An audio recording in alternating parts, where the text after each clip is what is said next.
Breaking news in Broward County, Florida. Day one of the death penalty phase trial of the Parkland school shooter. Tonight, we take you inside the courtroom to hear those firsthand accounts of the massacre that took place more than 4 years ago inside Marjorie Stoneman Douglas High School.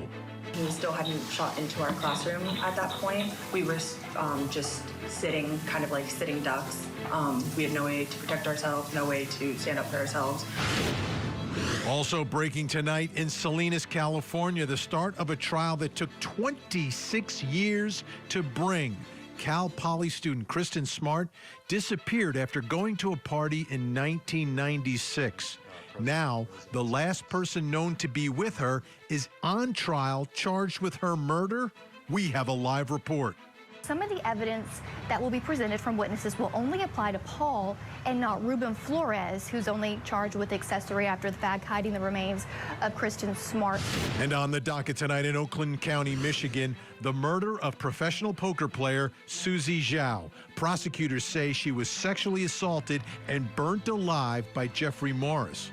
We have a preview of this upcoming trial.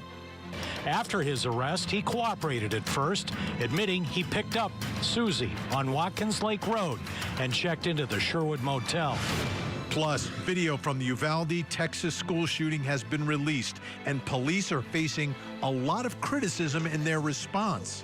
Tonight's 13th juror question: do you think there should be criminal charges related to the response to the shooting at Robb Elementary School?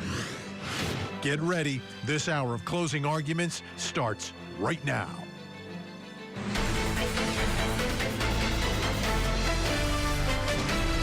I'm Vinnie Politan. Great to have you with us tonight here on Closing Arguments. A big day at Court TV, a big day inside two courtrooms. Let's begin down in Florida. The Parkland school shooting, the massacre inside that schoolhouse back in 2018, and now the shooter, the killer, the mass murderer on trial. Not to find out if he did it. We know he did it. He admitted he did it. The jury just has to decide whether or not he lives or dies, what their sentence will be. This is the penalty phase. But today, prosecutor did an amazing job in his opening statement. And this is a prosecutor who I just could tell is living this case and understands every facet of this case as he delivered that compelling opening statement. And then after that, we started hearing from witnesses. And think about who are the witnesses in this case? The people who lived to talk about what happened inside of that school. The survivors. The ones who witnessed horrific things that day, things that they can never erase out of their minds. And now, 4 years later, they've got to relive it and explain to the jury, because the jury has to understand what happened that day. Let's take a listen to two of those eyewitnesses who were students in the school. The day that 17 people, innocent people, lost their lives. Out of nowhere, we heard a very, very loud sound, assumably gunshots. We all ran to the corner of the room. Some went to the room next to the door. The other half of the class went to diagonal of the window.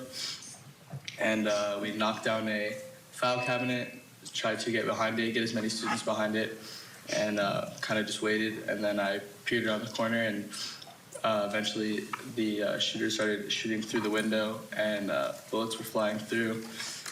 Ducking down, waiting 20, 30 seconds, and then it stopped, kept going on. And then I looked over, and 2 people were dead, and multiple people were shot. We were just sitting, kind of like sitting ducks. We had no way to protect ourselves, no way to stand up for ourselves. And once we were all kind of over by the door and away from the door, that's when he had shot into our classroom. He injured 4 people in my classroom, one of them being fatal. All right. Let's bring in Court TV legal correspondent Julie Janae, joins us live tonight from Fort Lauderdale, Florida, where all this is taking place. I look at those faces, and they're young. But this took place 4 years ago. They were really, really young when all this happened. Tell us about inside the courtroom, these former students getting up on the witness stand and testifying. This was tough. This was tough. These witnesses, and we only heard from 3 eyewitnesses so far, so there are many more to come, but you could tell this was difficult for them inside of the courtroom. The teacher who testified, she seemed very nervous and timid when she got on this stand, tried to keep from getting too emotional. But Danielle Gilbert was a student inside of one of those classrooms where someone was shot and killed. And part of her testimony included the video that she recorded while she was hiding there under a teacher's desk, not knowing what would happen when they heard what was going on outside of the doors. Her video really brought the entire courtroom into that school, into the moment back on February 14th of 2018. I want to warn you, it is graphic to hear these sounds. The entire video was shown to the jury, but not to the public. Take a look.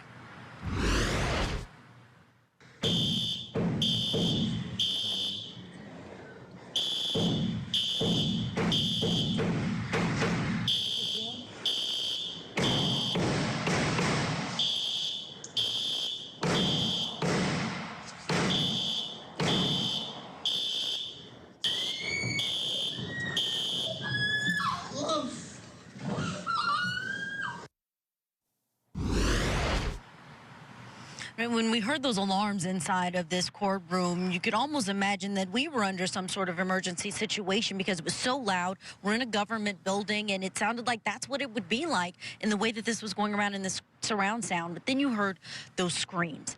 That was chilling. It was difficult for these family members to hear, for really anybody inside of this courtroom to know that these were children.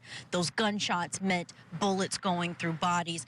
Particularly difficult. We also heard from Dylan Kramer, another student who was inside of one of those rooms, who took Snapchat video that was shown to the jury. Part of it was also shown to the gallery, and this was something that was so emotionally charged because we were told that the gallery and the public wouldn't be seeing anything that was graphic.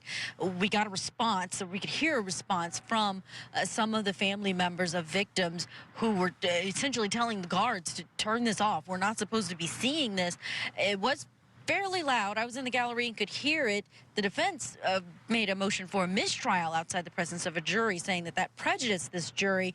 Ultimately, the judge said she doesn't think the jury knew what was going on. It was a bit of commotion. She turned on the white noise as soon as all of this happened. But this is day one of a trial that no doubt is going to get even more emotionally intense for those people in the gallery. Absolutely. You know, we're looking at some of those images now, the family members who were there. I mean, that tension, that level of anxiety, of sorrow, heartbreak, everything else, you can just see it, Julia. You could just see it when you look at all of these faces. You can see it, and in the courtroom, you can feel it. It's heavy.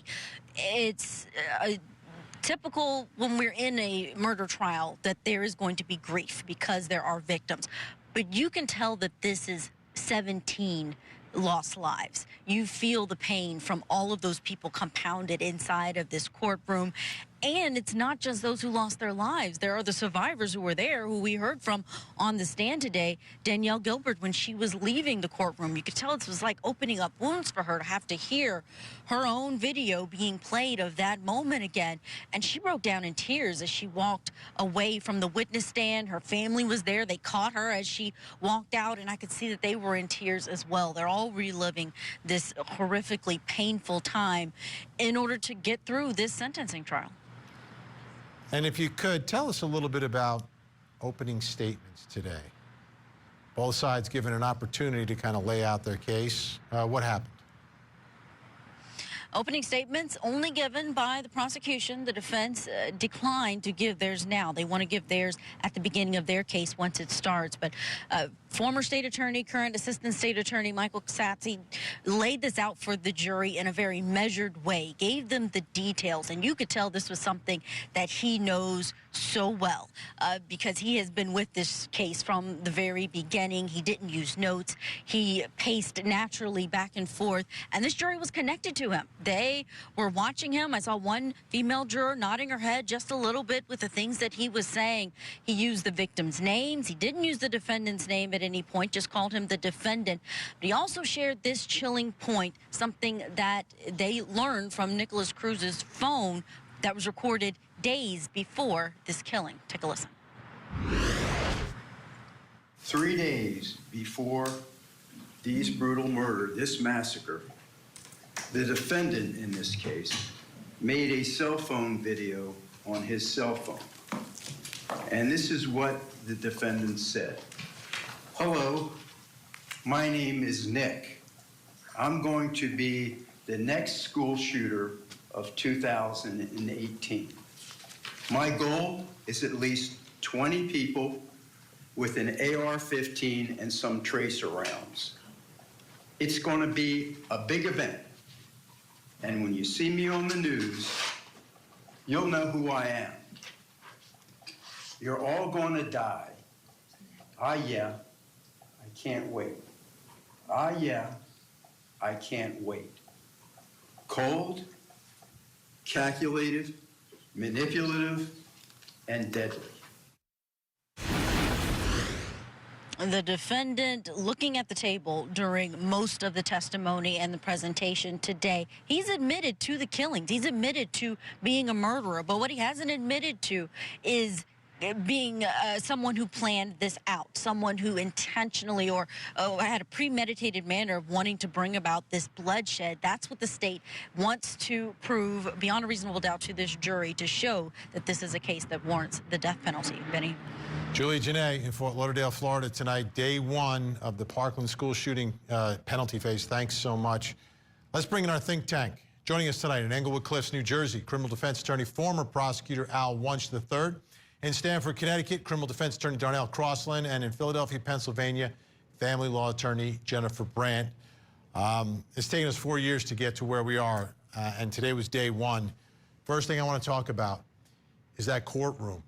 I've seen a lot of courtrooms through the years, Al, and to see all those faces, all those families, I can't imagine that it is not going to have an impact on this case in a way of bringing the reality of the mass carnage and heartbreak and destruction that this killer is responsible for, Al. It's in their faces. You can see it. But he's taken responsibility for his actions. He's confessed that he did it. He stood in front of the court and said, I did kill all of those people. This is a show trial that really has no legitimate purpose. To have 1,000 people testify to the same thing makes no sense to me. This, you know, I've never supported the death penalty. I'm against the death penalty. So well, I don't understand what the purpose. That's where we start, Al. You don't understand it because you're against the death penalty. This is a death penalty case. It's the law. The prosecutor believes this guy is the worst of the worst. And he was a kid when he did it, okay? And that's another problem I have, is that, you know, he was an idiot kid who made a huge, huge, disgusting mistake. And he took full responsibility for it. I mean, much like Leopold and Loeb, they took responsibility for it and went on solely on the aspect of whether or not they should be put to death or put in prison for life. And he should be put in prison for life, okay? He's a kid. He's not an adult. He didn't have an adult capability. He didn't have an adult experience. Even that videotape is just pure, simple, stupid kid action. I do not think it makes any sense to spend all the money they're spending to prove a point, okay, of trying to get a death penalty on this kid. Let him rot in prison for the rest of his life. Let him think about this for the rest of his life. maybe he can make some good out of it, but at least give him the chance. Darnell, Crosland, your thoughts tonight? Well, as Al normally says, mark the calendar, because I'm going to agree with him 50%, which really equals 100% to other normal people. So I agree with Al 50% tonight. I would say that the the sentencing stage of any trial still has the three components: deterrence, rehabilitation, and lastly, punishment. As Al is saying, we're really only here to talk about punishment because we know if they choose death, there could be no rehabilitation. So those sentencing factors don't change just because you're There'll the be death some certified. deterrence. It's called specific deterrence. It will. If they choose death, then people will be deterred likely, but not really, because statistics show that there's general deterrence to deter others from committing the crime. There is specific deterrence to deter him from committing another crime. And the death sentence will do that for him. Yes, absolutely. If they pull the plug on him, he can't do this again. But obviously, we are not looking to just deter him. We want to make sure that this stuff stops happening. But we've seen across the country that have death penalties in their states, it doesn't really reduce crime. So, all right, I just want to make it clear, we're not getting rid of the death penalty in Florida, all right? You guys don't have a vote on that. The law is the law. I mean, and it's for the worst of the worst.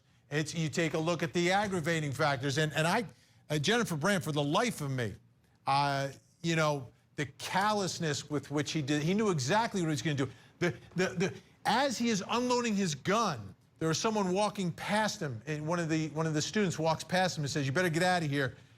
Things are going to get really bad." I mean, he knew what he's going to do. He planned it. It wasn't just 3 days. It was longer than that he had been planning to do this. And right now, we'll see what the evidence, how it develops, but it seems like he's doing it for the notoriety of it all.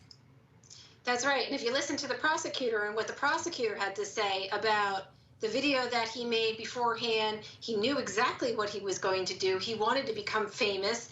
And I can't believe hearing Al sit there is exactly the reason why we are having this trial. Because otherwise people say, oh, he's just a kid, look at him. He looks young, he looks slight, he doesn't look like a threatening presence. But then when you hear, I mean, we've all heard about the situation, but hearing that witness testimony, hearing those gunshots ring out, I mean, how could you sit there and feel anything but he's just despicable. He is evil. He is not a kid. He is someone who is depraved, and you can't just chalk it up like, oh, he made a mistake. What about the 17 innocent people, kids that were in school who were just lost their lives in the most depraved, horrible way, and how these people are scarred? And look at the gallery of the families. I mean, it's heartbreaking, and to just chalk it up as like, oh, a kid, let him rot in prison. I mean, he needs to be punished, and there does need to be a deterrent with him to prevent anybody else from doing this. So that's why we're having the trial. Here's a deterrent for you. Tell Florida to stop letting kids get guns. Okay. Well, I agree with you there, Al. I agree with you there, but okay? you got to show what happens. But you got to show Florida's what happens trying to prove to somebody. Point. Okay, you can't have an abortion in Florida, but we're going to go forward with the death penalty, and you can have guns. You don't get it all three ways. Al, I agree with you, but here we are today. This is the law that we have, and this is a person who did the most horrific thing. I don't care if he was a kid or not. When you hear this testimony, when you hear about what happened, when you see these other people who are scarred for life or lost their lives, and families that have to live with this person needs to be punished, and that's why they're having the trial. And it's not just a show. I think everyone needs to air out. 4 years have gone by, and it's time for these people to be able to get up, testify, and say what happened, and show how horrible of a situation it was. And the bottom line is, a gun doesn't shoot itself. It just doesn't work that way. Someone's got to squeeze the trigger, and that's who's on trial here. Al Wunsch, Darnell, Crosland, Jennifer Brandt, all staying with us this hour. When we come back, I said big day on Court TV, another huge trial out on the West Coast, Central Coast of California. Kristin Smart, there she is, Cal Poly student, first in her family to go away to college. 1996, disappears, has never been found, and now Paul Flores, a classmate, on trial for her murder.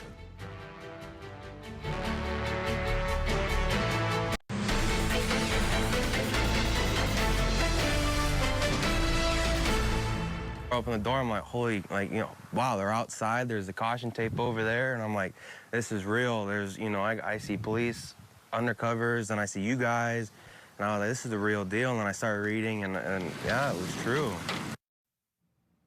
That interview was from 2021, 25 years after the disappearance of Kristin Smart. There you see investigators and the dogs looking on the property of Ruben Flores, the father of Paul Flores, the suspect, now defendant in the murder trial of Kristin Smart, who disappeared in 1996.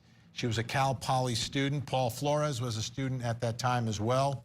He and his father now on trial, he for the murder and his father, Ruben, for helping afterwards in the cover-up and disposing of Kristin's body, which has never been found. Let's bring in Court TV legal correspondent Chanley Painter, who joins us live tonight from Salinas, California. No cameras inside that courtroom, Chanley, so you've got to tell the folks tonight about those opening statements and what we found out.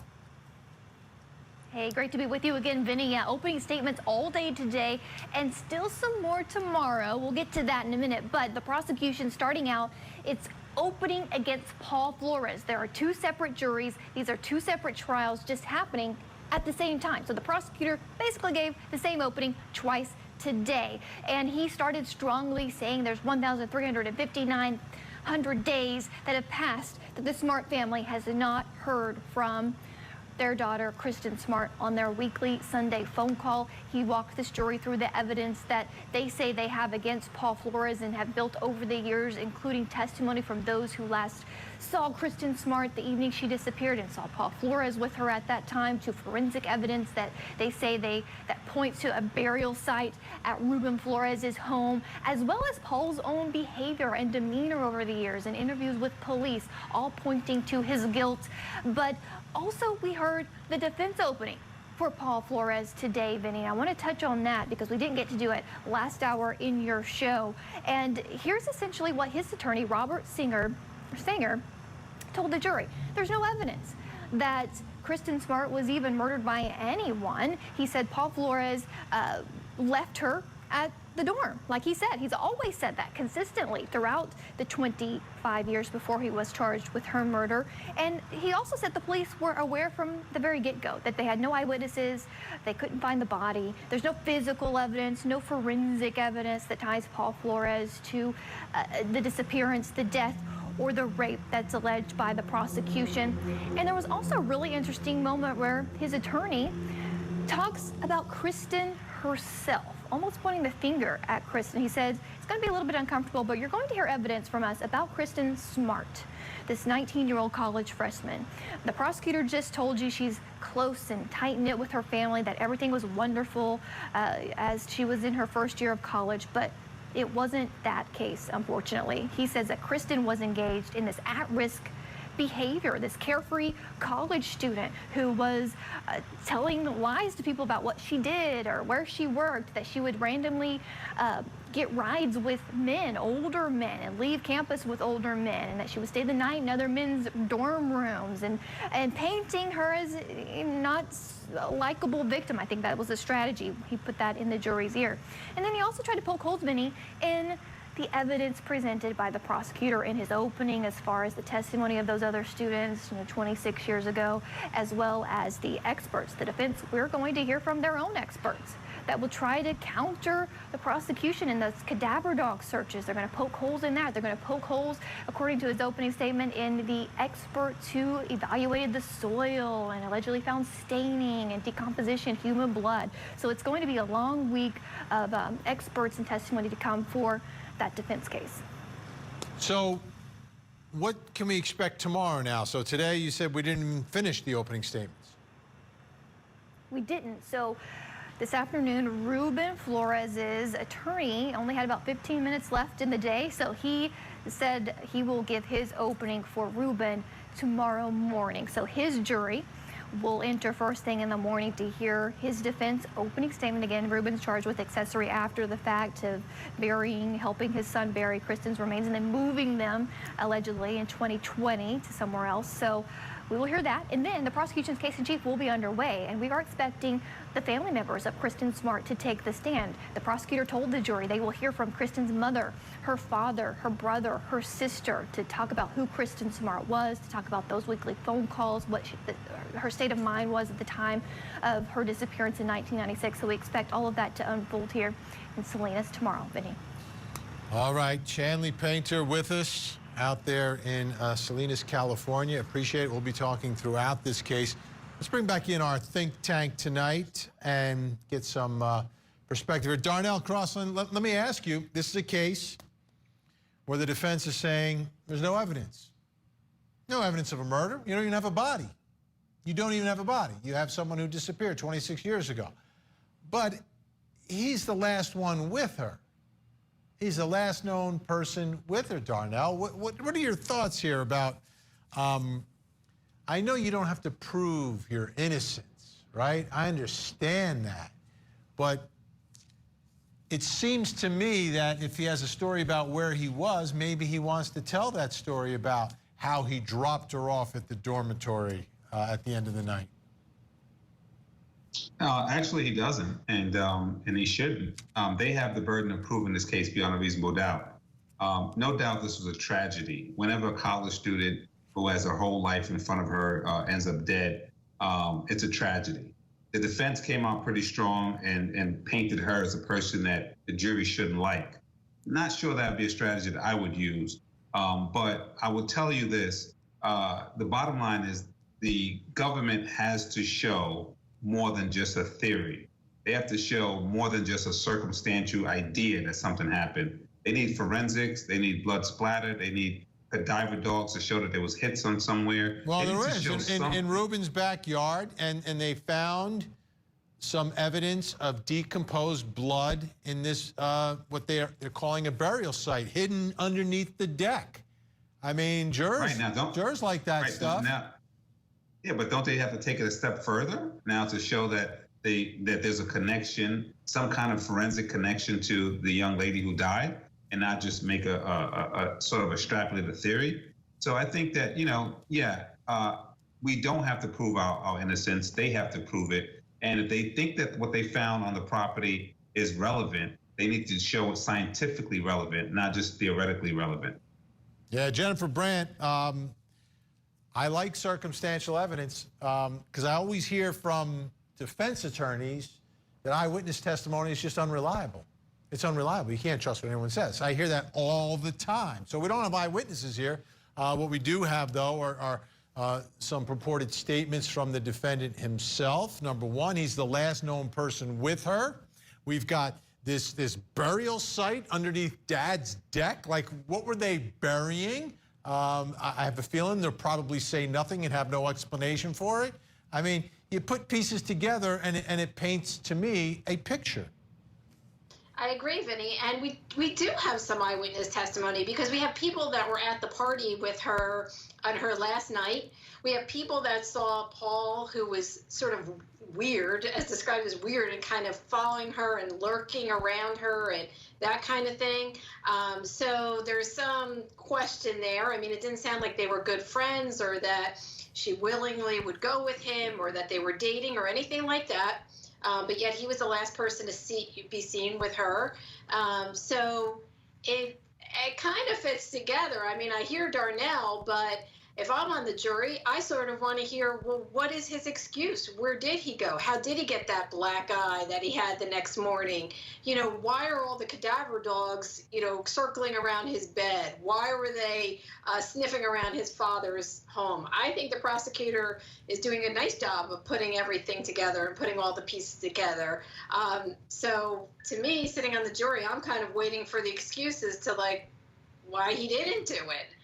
because it's been 26 years, and he seems to be the only one that they found that had that kind of connection, and it seems like a pretty strong connection, if you ask me. Absolutely. Al Wunsch, you know what just happened?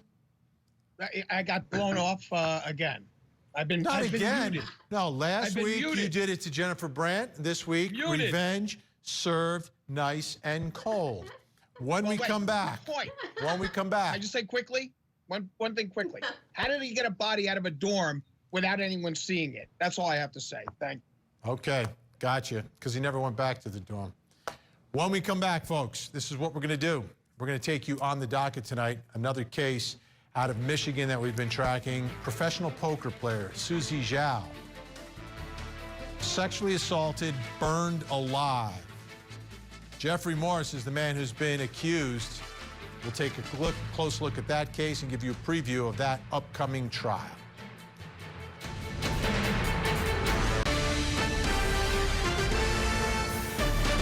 On the docket tonight is the murder of professional poker player Susie Zhao, also known as Susie Q. Jim Kurtzner from our great affiliate WXYZ in Detroit has her story.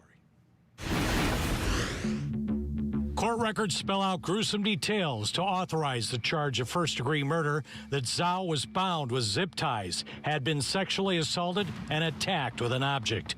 The details too graphic for TV.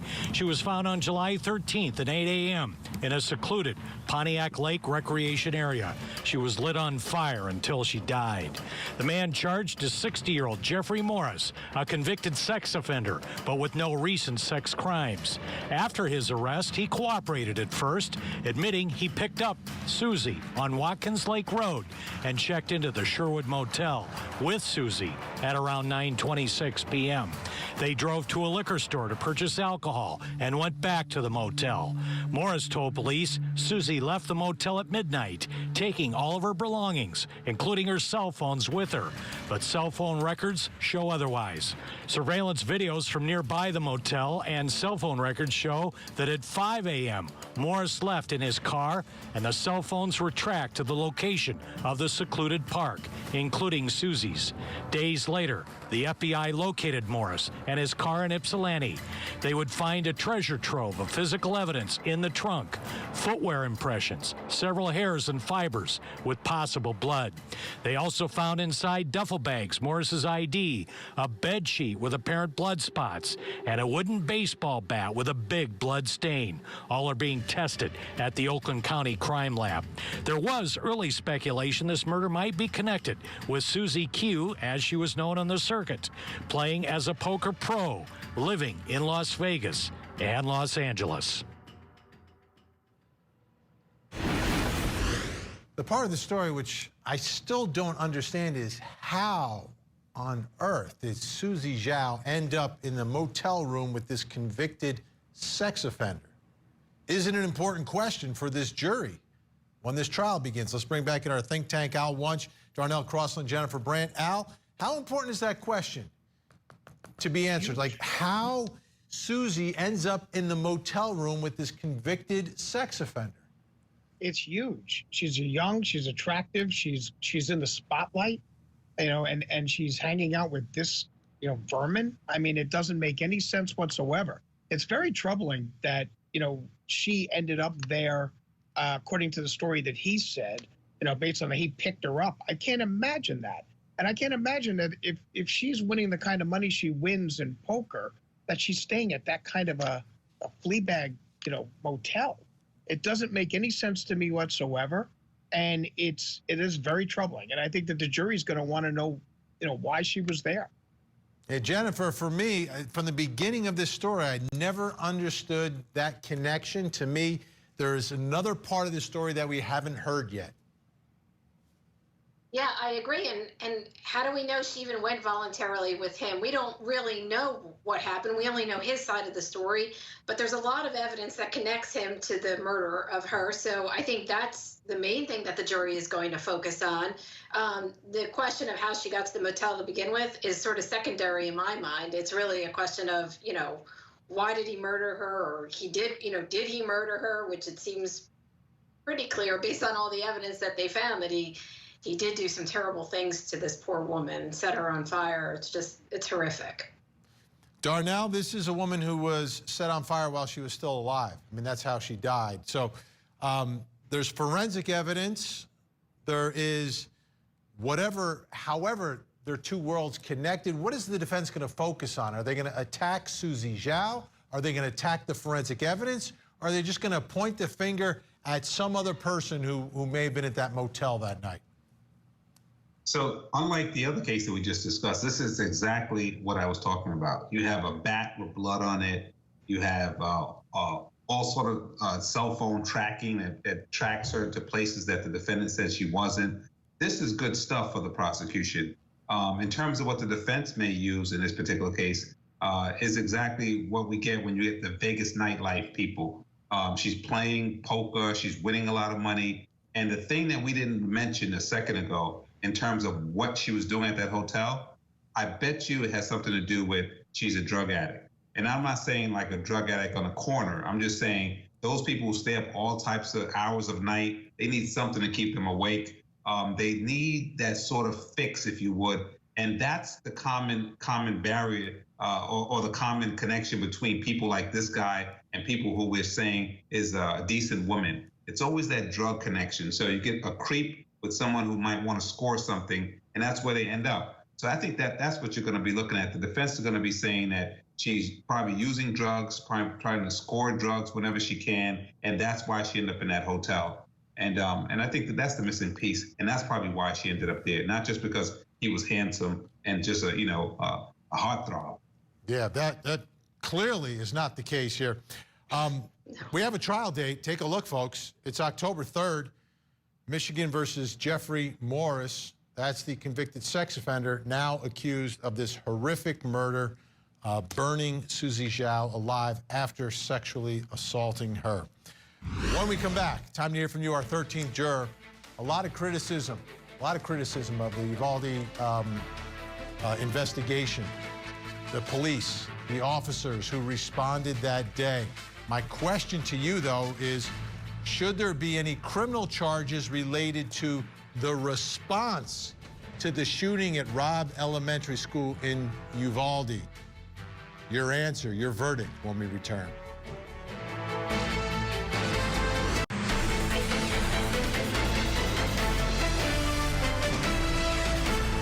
Shots fired in the building. I heard somebody say someone was shot in the head. Which building? I don't know. They haven't said anything.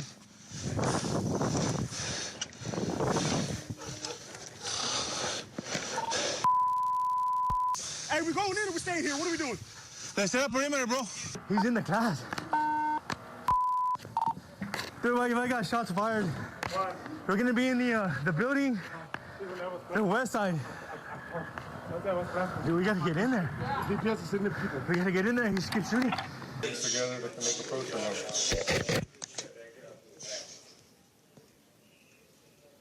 Because you can hear those latches on the doors open, so kind of.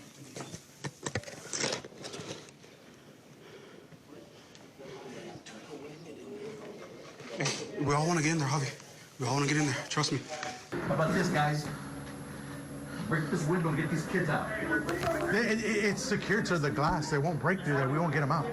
We won't. We need to get through. We need a breaching tool. Huh? Third window. Third window. Be careful of crossfire. We're gonna get these kids out. Let's get these kids out of here. Let's get these kids out of here.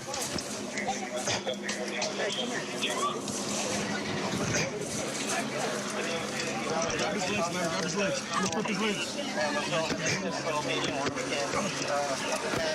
Come on, bud. Come on, bud. You're good. Just follow him. Come this way, okay? Come on. Hey! Go. Watch it.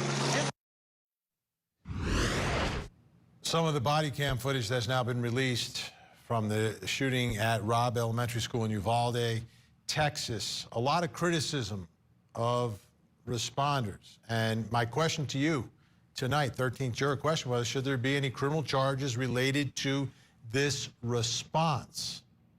We begin with our 13th juror comment of the day coming to us from Sandra Lee, who says, absolutely. If it is determined under state law that they had a duty to intervene, they should be criminally charged. Also, those in charge giving the orders should be penalized. If for some legal reason the officers should not have entered, then the brass should have initiated an immediate plan B. Jennifer Brandt, all agree there are a lot of problems with the response. By the way, tomorrow night on the show, we're going to take a look at this body cam footage in detail with our law enforcement experts. But Jennifer Brandt, a lot of criticism. Do you think it has risen to the level that perhaps we should be looking at some criminal charges related to this response? Not so sure about the criminal charges, Vinny, but I think for sure, I mean, it was just a bungled response and horrible. That no one took charge here, that no one was trained to sort of just jump in and do something. I mean, these are police officers. These are people that are supposed to protect the public, that are supposed to intervene in a situation like this. Who else would we count on but these people? And they're all sort of standing around waiting for instruction when children are getting murdered. So it was a mess, and something should be done. Not sure criminal, but the system needs to be revised, or someone should have taken charge here, because to watch this is very disturbing. Darnell? Yeah, I'm going to go with criminal charges on this one, just because I think it's atrocious the fact that these guys would stand around, and I quote, "Someone got shot in the head. Are we going in or should we stay here?" There was no leadership at all. And in fact, what we know from this case, from a larger standpoint, a young lady, a mother who decided to charge in there and save some lives, came under heavy scrutiny from the Uvalde Police Department, was threatened, harassed, etc. So it seems like their behavior, even post this event, shows that they were incompetent, and they even had a sort of a malice, sort of a mindset that they would go after this mother who was trying to save her child. So I'm just totally angry with what I'm seeing here. And I think that they should have charges, because this is a gross deviation from the norm. Al, give you the final word tonight. 376 law enforcement officials are there, okay? It is very difficult when you have a police chief who runs a department of, what, 6 members, okay, to try to get a handle on putting all of these people together and have them synchronized in such a way so they're not shooting at each other once they get in there. It's a very difficult situation to go in any type of a stressful, terrible, terroristic situation. Watch what happened in 9/11. You have to try to find people who can manipulate and make these things work. There is absolutely no reason to put criminal charges against these officers under the circumstances. Al Wunsch, Darnell, Crosland, Jennifer Brandt, always great. Thank you so much. We'll see you again soon. We'll be right back.